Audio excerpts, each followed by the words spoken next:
Good evening, ladies and gentlemen. My name is Mihaly Zeftimiwa, and I'm the market educator here at Stratton Markets.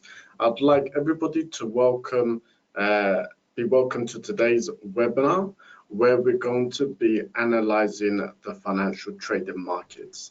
Now, it's a good idea that throughout this webinar that you have a pen and paper to hand. Should you have any questions, feel free to ask them towards the end of the webinar. By all means, you're more than welcome to send me an email. The email is also on our website, in which you can ask any questions or even arrange a short conversation between myself and yourself with regards to forex trading. Alternatively, you also do have account managers here at Stratton Markets. Now, with regards to any account managers, you can ask them any questions you'd like with regards to how trading works. Alternatively, we do have a webinar every Tuesday at this time, in which you can watch on a weekly basis. And if you have any questions, then please feel free to let any one of us know. Now, just before we get started, to give you a short background on myself, I'm a CMAP qualified and SISEC certified financial advisor. Of course, I will not be giving any financial advice during this webinar, but I do have a background in financial advice. I originally started off in London in the UK. Worked in quite a few different markets, including the financial trading markets. With regards to Stratton Markets, the main thing that you need to know is that they are a fully regulated brokerage by SISEC, which is a European regulator. Now, today's webinar, ladies and gentlemen, we're going to be looking at trading the financial market. So there's different things we're going to be looking at. We're going to be looking at how you could be using indicators as part of your analysis. We're going to be looking at exactly how to use the MT4, which is what you can see on your screen. We're going to actually be trading live as well. So we're going to be trading on real time. I've got a demo account in front of me. It's just a plain demo account. It's not connected to any broker or anything like that. We're going to be looking at opening and closing trades. We're going to be looking at market movements as well. So the idea of today's webinar is to get you in the mind of a trader. Now, if we, of course, can get you in the mind of a trader, then you can start to get an understanding of how you should be looking at the market. Now, if you have watched previous webinars, then some of this is going to start falling together. Okay, so we did a webinar a few weeks ago with regards to risk management and trading plans. Now, the first thing I want to point out is you can see here I've already got the securities which I'm going to be trading here at the bottom. You will see here that there's 1, 2, 3, 4, 5, 6 different securities. Now, as part of your trading plan, as I mentioned in the previous webinar with regards to designing your trading plan, it is much better for you to be picking a selected number of accounts of securities to be trading. So what you don't want to do is come into the financial trading markets and pick over 10 or even 9, 11, 20, 30 different securities to be trading. Now, trading in financial markets is quite risky, as I'm sure most of you know, and also it is very difficult. So what we want to do is we want to minimize that as much as possible. Now, with regards to the trading plan, I always mention that traders should pick specific instruments, not many, and concentrate on those instruments. Now, to give you an example, if I'm trading the Euro USD, and then we've got someone else, John, let's say, who is trading 100 different instruments, I'm going to be better at trading the Euro USD than John is, because I'm only trading the Euro USD. I'm concentrating only on that pair. I'm continuously looking at the charts for only the Euro USD. I'm only reading news for the Euro USD. So what you come to do is know exactly how to trade that pair and how it moves, off by heart in a sense, okay, over the long period of time. Whether if you're trading many assets, then it's very hard to do so. Now, the next thing is risk management. So as part of the trading plan, we got here exactly what we're going to be trading. The next thing is risk management. What we don't want to see is Euro USD, Euro Swiss franc, Euro Canadian dollar, Euro Australian dollar, Euro Japanese yen, and Euro New Zealand dollar. What that is completely not looking at risk management. What that is doing is exposing yourself on the euro. So you don't want really more than 50 to 60% of your account being overexposed in one asset or on one possible direction. Okay. So you can see here that I am trading the Euro USD, the USD Swiss franc, the British pound against the Canadian dollar, the euro against the Australian dollar, silver, okay, or you could possibly pick gold if you prefer, it's completely up to you, and the New Zealand dollar against the Japanese yen. So you can see there I have spreaded the risk over different currencies, over different securities, and I've also not only traded currencies, but also I've put in there a commodity as well.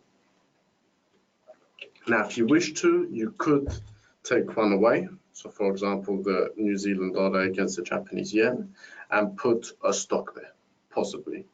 I haven't done so because on my MT4 we don't have stocks, but you do have that option. Now, if we actually start looking at the charts, now one thing you need to know about the charts is that there's definitely support and resistance on all charts, okay? Sometimes there's strong support and resistance, sometimes you can see them very clearly, sometimes they're more difficult in order to identify and can be quite weak. So what is support and resistance? Support and resistance is pretty much where the market is finding it's difficult to cross, okay? So this here, the second red line, is definitely a big support and resistance. So we're seeing it's finding resistance here throughout this whole point here. It did cross it, but after crossing it, it came back down very quickly. It didn't stay up there very long. And then each time it gets close, it got close here, got close here, here, it's finding further resistance. This is also a resistance point. That's a support. That's a support also. So a resistance is where it's struggling to cross upwards. A support is where it's struggling to cross downwards, okay? Now, normally what traders say is the strongest point of resistance and support is when it is both a support and a resistance. So for example, here, it's both a support, it's getting a lot of support here, it's struggling to get across this line, and then it's a big resistance here, it's struggling to get across it here, okay? Now, what you should know is, with regards to support and resistance, or sometimes it's called trading the range, it will never ever simply only stick to that movement in the market, okay? So we've on average plotted here exactly where the support and resistance is. At the moment, it's just broken quite strongly. It's got quite a long way away from the support. Okay, so that support is starting to become a little bit irrelevant. Approximately 40 pips. Okay, now how exactly are we going to trade? Okay, so if we look at our first indicator, I'm going to use a moving average. Okay, so we've got a 5-day exponential moving average. I'm going to put it as a colored yellow, and then I'm going to use a 10-day simple moving average this time, and I'm going to make it orange. Okay, let me make them a bit thicker for you so they're a bit easier to see. That's better.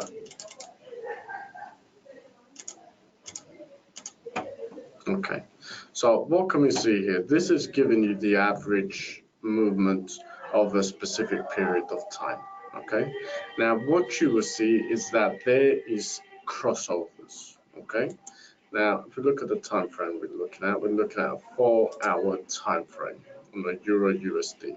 So we can see here that there is crossovers. Now at which point can we see a crossover? We can see a crossover here, here, here, here, a big one here, another one here, another one here, here. So there's lots of crossovers. Now, a crossover you can use as a way of an entry, okay? So if we take example, this crossover here, I can put a red line there for you. So you would have entered at this point in the market, it went up slightly, and then it actually went down 170 pips. So over a period of about 2 weeks, you could have made 170 pips on this movement if you are trading downwards and you traded on a crossover. Of course, this all depends on the size of your account and the timing of your entry. Now, the next crossover is here. And we can see after that crossover, you could have made about 111, or possibly if you kept hold of it, I doubt anyone would have though, you could have made 135. Okay, either way, it is a very good point of entry. Now, with regards to, we can use the moving average as an entry. Now, what you can also use as an exit is the support and resistance line. So if you're entering at some point here, the next resistance line that you're going to be aiming for is this one, because this one's a bit too close. So this will be the next one you'll be aiming for. Okay. Now there's big indications like this one, but then there's also smaller ones like here. There's crossover here, it moves a little bit downwards. Crossover here, it moves a little bit upwards. Okay. So you get big movements, you get small movements. They're all well and good as long as you're making a profit. Now, of course, the higher the risk appetite that you have, then the further away you're going to be putting the trade, taking profits. Now, the more risk averse that you are, the closer you're going to be putting them. So these ones here would have been great trades for you, as well as the big ones. Now, I always recommend for traders to be using more than one instrument to be trading. Now, I'm going to use another instrument. It's an oscillator, and it's called a relative strength index. Okay, these are the levels here. So if we enter it here, we can now, most people don't know how to use a relative strength index properly. Now, if you see that the relative strength index over the period of time is going way outside the support and resistance line, which is definitely doing on the bottom and on occasions on the top like it did here, then you need to, something is going wrong with the RSI, the relative strength index, and you need to look at amending it. So we can see it's crossing, so I'm going to make this number smaller and this one bigger. So make the support and resistance points, as we know it in the market, oversold and overbought points, a little bit wider. So we've got it here, okay? Now it's looking a little bit better. It's not crossing as much. If it crosses like that, and that's perfect. Only on one occasion have we really seen it cross massively, which is fine. Okay, so what we can use as well as these entry points is the RSI. Okay, so we're looking at this point here. Now this is indicating a sell. Now, the next thing you would look at is the RSI. If the blue line is hitting a support and this is hitting a sell, then you would not be entering, because what the RSI is indicating to you is, yes, the moving average is indicating sell, but the RSI is indicating to you that the price is likely to find resistance here. What you would do is wait, maybe till about here, for example, and then at this point in the market, you would, when the RSI moves further up to the middle, then you can enter the trade. Okay. Now, these are just tips and hints with regards to how you should be looking at the market. So the way you're trading, of course, is fully and completely up to you.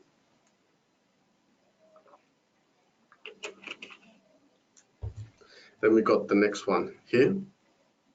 So this is a buy trade. So if the blue line at this point in the market was somewhere up here or past it or close to it, then you would of course think again about entering the buy, because it's indicating to you it's going to find resistance there. So you don't want to be entering in the point of a pullback or price correction. Now, when I say pullback and price correction, if I get rid of some of these red lines to make it a bit easier for you, let's have a look at another time frame. Right, this is very clearly a downward trend, for example. Okay, so if we make a blue line, a line like this, let's make it a bit better. There you go. It's very clearly a downward trend. Now, what most traders need to be aware of is that they're not entering. If you're trading with the trend, so downwards, so they're trading short, you don't want to be entering at this point in the market. You don't want to be entering at this point in the market or this point in the market, okay? Or also this point, definitely not, okay? Now, what would you find it common about these points in the market? What you can do is put another point of resistance and support there. Each time that there is a pullback or retracement, as it's known in the market, the price on the RSI is below the 40 mark. Okay, so this is another way that you can use an RSI. You're using the support and resistance and the price movement on the chart, as well as the moving average in terms of the entry. This is how you can use it in terms of how to make sure that, yes, you're trading with the trend, but at the same time, you're not entering at a point of retracement. Now, by all means, if you've got a very large trading account, then if you enter the market, let's say at this point here, and you enter at the retracement, it's not the end of the world, of course, because you've got a very large trading account, and you just got to be a little bit patient until the market starts to move in your favor again. Of course, if it moves in your favor. Now, with regards to smaller traders and people with smaller accounts, under 1,000, under 2,000, I think anyone over about that shouldn't have this problem. They're trading responsibly. Then they have to be very careful. They're not entering at a point of retracement. Now, if we look at another chart and we start analyzing a different chart, here we're looking at Swiss franc. The US dollar against the Swiss franc. Now, for any of you that do not know, the Swiss franc is known as well as with the Japanese yen as a safe haven amongst the currencies. Now, why exactly is the Swiss franc known as a safe haven? Because Switzerland and the central bank in Switzerland has the biggest gold reserves in the whole world. Now, gold is the only thing that has never ever lost its value. And when the economy is in recession, or there's instability, or there's no economic growth, people tend to put their money in gold, which is why the Swiss franc, which is rich in gold, tends to increase in value. Now we can see two trends here. We're looking at the hour chart. We can see a downward trend up to the 24th of September, quite a strong downward trend. And then we can see a very clear upward trend. Okay. Now, as I stated to you, you will always have points of support and resistance, as we can very clearly see here. And you can use these as part of your trading. And we also definitely have very strong retracements here in the market. Okay. Now, we're going to look at a different indicator to assist you with entering and exiting the market. Now, it's going to sound like a very funny word, but believe me, it is one of the most popular indicators used by advanced traders. It's called the Ichimoku Kinko Hyon. Most people know it as purely Ichimoku. So if you click OK, you'll see it appear on your chart. Now, do not be too afraid of the movement of the many different lines and shaded areas on the chart. It looks very difficult to understand, but it is not. Now, what I do a lot of the time is I change the color of the line to black, so it gets rid of one of the lines for you. Now it looks a lot easier to read. Now, this is made up now of 4 moving averages in a sense. So we've got the red here, which is a fast-paced moving average. You've got the blue, which is a slow-moving average. And then you've got 2 what we call clouds, the Ichimoku clouds. Now you see a positive and a negative cloud. Okay. Now there's 2 or 3 ways that is known in the market you can use an Ichimoku cloud. Ichimoku as a whole, sorry. Now, first things first, you can use the moving averages as a crossover, as we did previously. So we can see a crossover here, in which case we saw a lovely downwards movement after the crossover. You would have entered probably at some point here. It went down by 25 pips. Then there was a price correction. Hopefully no one would have kept hold of it. If they did, it's not the end of the world. It's about 8 pips, and then continued its way downwards to about 37. If you kept hold of it for a very long time, then you would have gone up to about 80 pips. So these are how you can use it. There was a crossover there. There's one here, which was not an accurate one, definitely not. Another one here, which was. Got a crossover here, a very accurate one as well. Another one here, which was quite accurate if you're quick to enter. And one here, which again was accurate. Okay. Now, alternatively, you can use the clouds. Okay. So when the charts cross the cloud, so it crossed here, you would enter the trade, and you can see it went downwards. So from this point here, could have entered there or there, depending on which crossover you're going with. Move down many pips there, almost 90. We've got the next crossover here, and it's moved up just over 70 pips again. Now, the second option, okay, and this is known as the safest option, okay, with regards to using the Ichimoku cloud. Now, this option is definitely not going to make you super rich. It's a safer way of using the indicator, but you know, it's still quite good. Now, my mentor in trading always used to say to me, if you're making more than what you would have earned in the bank, then you're a winner. And I completely agree. Of course, everybody's looking to achieve something different from trading.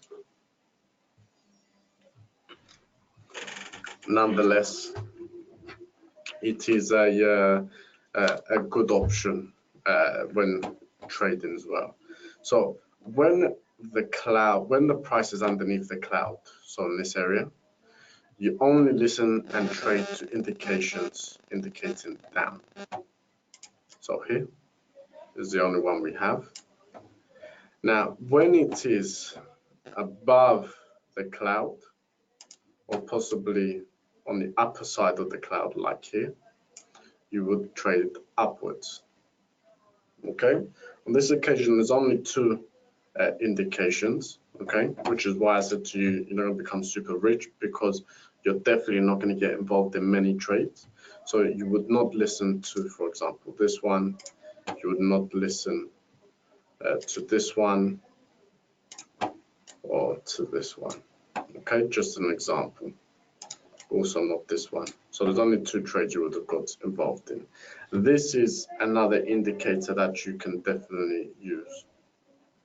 Now, another thing that I want to mention to anyone is looking at the price movement. Okay, so if we look at another chart, now we've looked at an hour chart, 4 hour chart, and a 5-minute chart. If we look at a 15-minute chart, okay, now it can be very powerful if you know exactly how to do it, to look and analyze the chart with regards to trading it blindly. Okay, so what I mean by that is without any indicators. So you can very clearly see here that it's in a downward trend up to here. Okay, now at that point there where the red line is, you might still think it's in a downward trend, but at this point here you definitely would not, simply because you can see it has lost its momentum. After that, it's gone in an upward trend, and you can see it is struggling to get past this point. Okay, so this will be the end of the upward trend. Okay, unless we see another movement, a spike upwards. Okay, now even if there's a spike, bear in mind there might be a correction in the market. Also bear in mind there might be retracements. Okay, so if it spikes across it, unless it's a very large and strong spike, then you should not be trading it.